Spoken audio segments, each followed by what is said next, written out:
here with Justyn Farano from Farano Fine Art. It's the last day at the National. I've been wanting to talk to him all week long because across from the Chase set, we've been staring at these beautiful pieces, especially this one specifically that he's been working on. But Justyn, just want to know, how's the week been going for you here? It's fantastic. I've been doing the National since 2010. The business and industry has obviously grown tremendously over the last few years. Excited to be back doing them again. Now, besides the obvious, what are we kind of doing here with your booth at the National this week? At a lot of live events, and I do many different things from various Super Bowl, Master events, Hall of Fame inductions we just came from, All-Star game from LA. I'll paint live.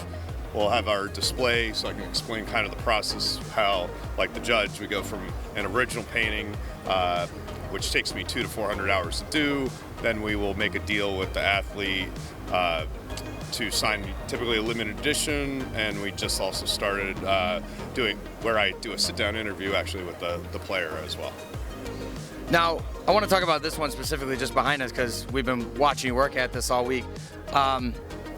What kind of goes into this one in terms of the actual physical, the stuff that you're using, your materials and that? They're original oil paintings. The first step is always really doing an image search and a design layout of what I want that painting to be. So this piece was actually started a few years ago at the All-Star game in DC and had been on the shelf for a little bit, and I brought it back out to LA as the monster year this guy's having, and then he's been on a tear, so I've been working on it here and at All-Star. So now, do you have a name for this one yet?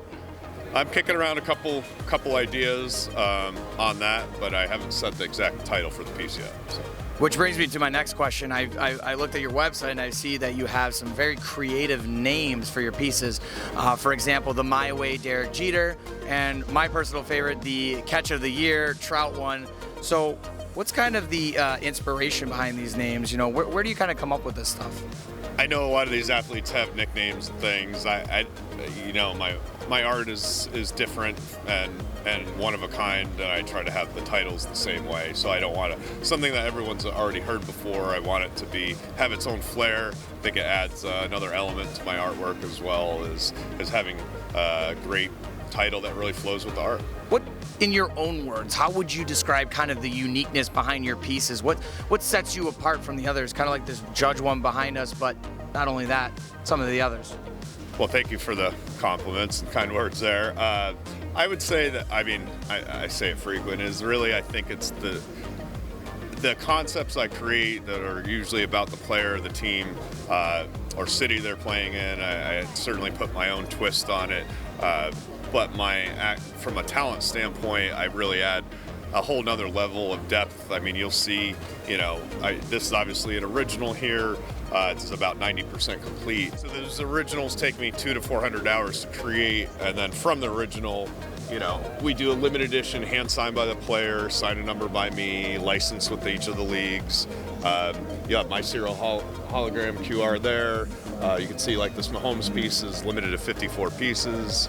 And then we do, those are all licensed and authenticated on those pieces. I want to go back to the beginning. I want to know, how did you get into the painting and, the sports fandom? I'm sure that came along with it at some point. Mm-hmm. As a child, I was drawing sports figures and things when I was 4 years old, and everybody kind of knew I had a special gift, but I just remember, being at the national shows here, each year, it just brings back a lot of great memories with my father and I, just collecting cards. We had some of the best memories together, bonded us, doing that all growing up. The Griffey Jr. chasing the cards was certainly something I was always doing as a kid.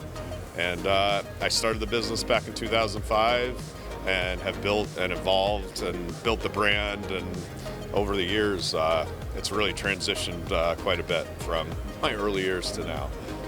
So what would you say is some of your favorite opportunities that this line of work has afforded you throughout your career?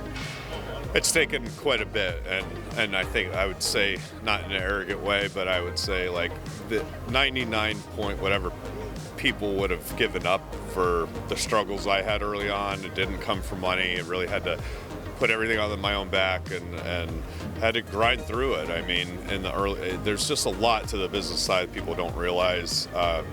Or maybe they do, but most, unless if you're actually through it, you don't know. So I've learned a lot over the years. We definitely, go from a strength right now off of what I've built, and really looking. There's a lot bigger things that we're in the developing right now, and it's exciting time, and look forward to. And it's been a journey, and it's just exciting. So what is the next stop for you after the National? Where will we see Justyn Farano and Farano Fine Arts next?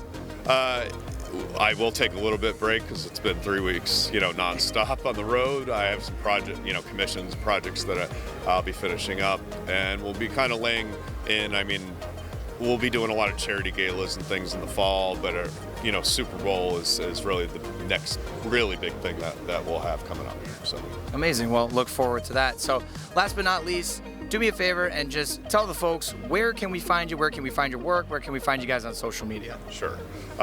It's just Farano with F, FaranoFineArt.com. Check out everything there. All right. Well, Justyn, thank you for your time. I really appreciate it, and safe travels home. Thanks.